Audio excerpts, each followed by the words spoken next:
guys. It is a glorious Sunday afternoon, hence why I'm out of the pharmacist jacket, but I'm going to be heading into the pharmacy anyway. Shocker. Why am I going into the pharmacy on my weekend? Well, today I'm finalising our exact intern training schedule that we have developed for our interns here based in Karratha. This schedule has essentially been designed by quite a few pharmacists, an entire preceptor team that works here to best support our interns to become the pharmacists and the clinicians that we hope that they will become by the end of the year. So that's what this video is actually going to be about. It's giving you the inside scoop and the inside details on how we've structured it, what's in this program, I guess the things that we found helpful, not helpful, the activities or the things that we think could be useful for interns, so that if you're an intern, it obviously gives you a good idea of maybe a training schedule that you could create for yourself, or passing that on to the people around you who are there to support you. If you're a student, it's obviously really helpful to know because you're going to be an intern one day. So again, keeping this in the back of your mind, but also it's just good to know what's on offer in terms of different training pathways within your workplace across different workplaces. And then again, if you're a pharmacist, super helpful as well in the sense that maybe you're somebody that enjoys that more leadership style roles. You might be a preceptor this year, you're in a management position, or if you're genuinely just tend to take like the interns and the students and the new grad pharmacists under your wing, this can be really helpful as well because it can sort of set this benchmark for you or give you inspiration in terms of things that you can do with your interns. Let's get to it.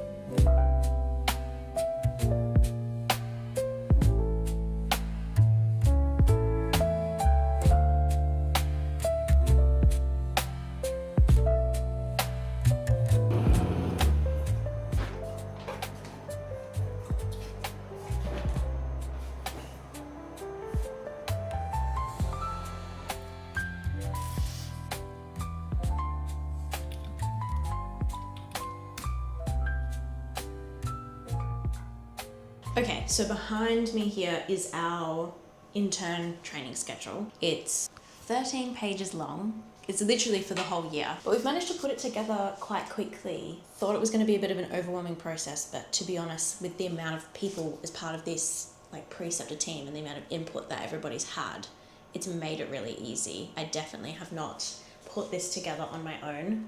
This has been the ideas of multiple people. So our preceptor team, it comprises of 6 different pharmacists. So we've actually got quite a few. And within that, so that is 2 proprietors. We've got one of the managers from one of the stores. She's actually been a pharmacist here for over 10 years. We've got one of the other managers who's recently been promoted to manager this year.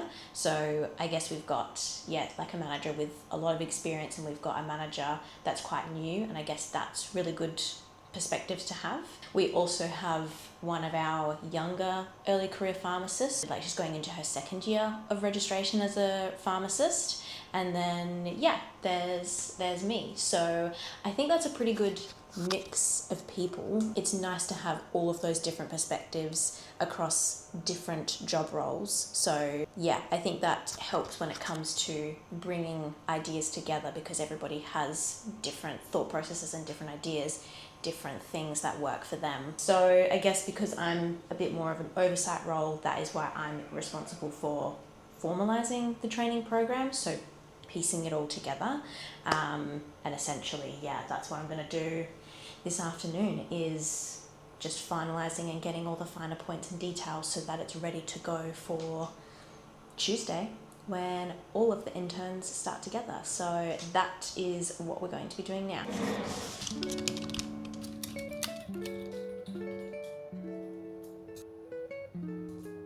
Okay, so it's time to decipher our intern training schedule. So we're going to run through exactly what we felt we wanted to keep, what we wanted to change based off last year's training schedule, because this is not the first time that we've actually created one. So we created our own in-house training schedule for 2025 interns, and it was a bit of like a trial run.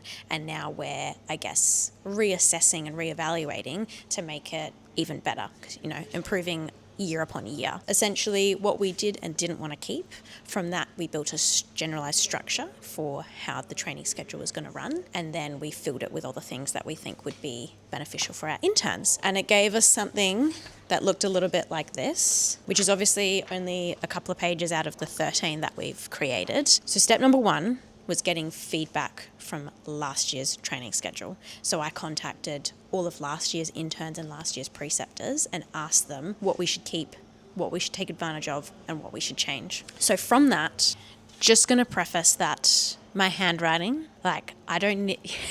Anybody that comments on my handwriting, guys, I know. Anyway, what we identified that we do want to keep. So we decided that we were going to keep weekly ethical and legal case studies that we were providing them each week to discuss with a pharmacist, because figuring out or understanding the legal and ethical cases is easy to understand, but verbalizing it and explaining what you would do and why in a way that makes sense to somebody else can be really tricky. So we decided that we were going to keep that. We also decided that we wanted to keep frequent workshops that we run with our interns, which I'll go into a little bit more detail about. Historically, it was every fortnight, and this year we're going to have workshops every week with our interns. We also decided that the number of times that we did practice exams with our interns was really, really good. We did practice exam after practice exam, and that may have been in a workshop, it may have been outside of a workshop.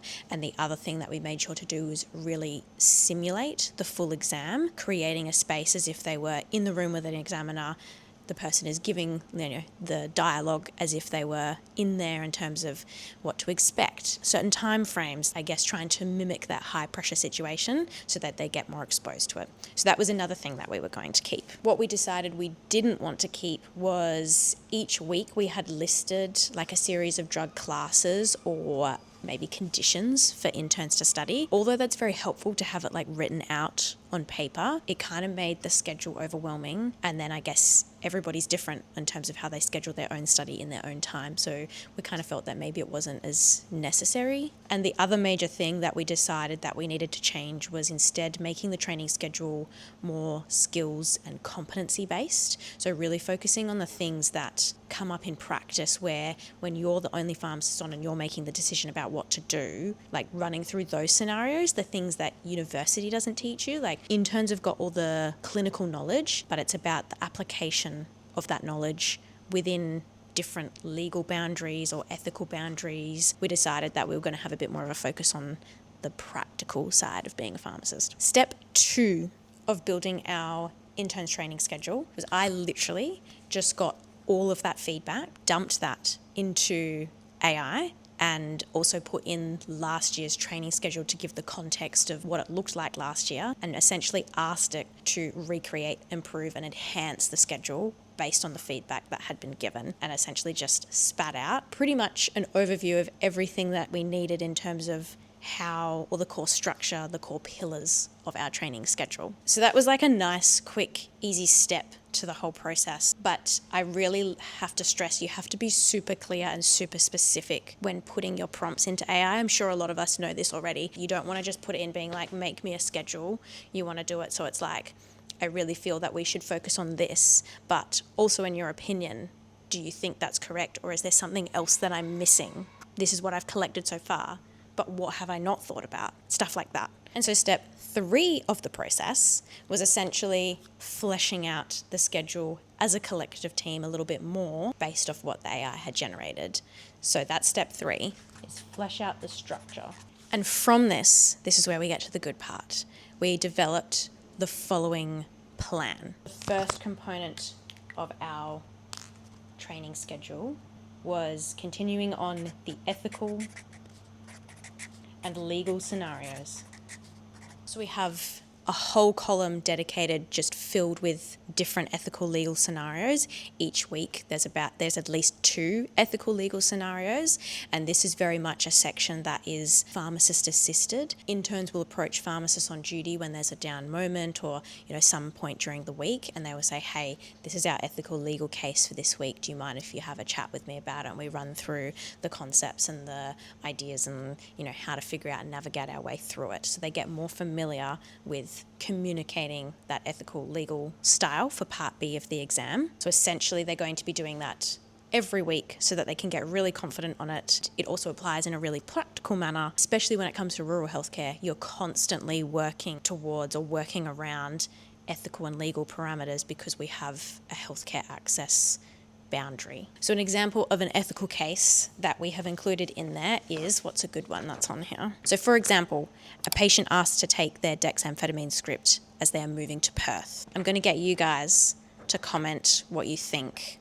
the best way forward is based off that prompt. So it's just little things like that. They're obviously going to get more complex over time, but that is a starting point for the interns to start getting familiar with that, relaying and recounting information on the legal ethical side. The second part of our intern schedule is the weekly workshops. So the weekly workshops have been formulated and devised into a series of different types of workshops that we rotate through every 6 to 8 weeks with a pharmacist, usually with me, but it is good to rotate through other pharmacists to get other perspectives, and it will either be activity-based, developing practical skills, or becoming familiar with professional services like pharmacist prescribing and immunisation practice. We will have study or intern program-based workshops. We have exam-based workshops and social-based catch-ups. So those are our weekly workshop sessions. The next part of our structure that we've formulated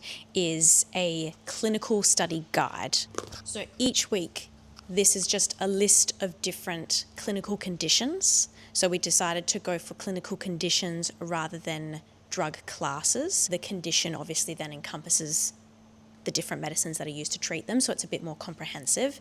And we've just selected a few common ones that we see in practice rather than trying to list absolutely everything under the sun. So it does get overwhelming. It's too overwhelming to list every possible condition that they're going to have to study for their final exams. So this guide is not necessarily designed to be comprehensive of everything that they need to study. It's also very useful because once a month we have a pharmacist formulating a clinical case study based on one of those topics in the month that will then be distributed to pharmacists who will be working on the floor.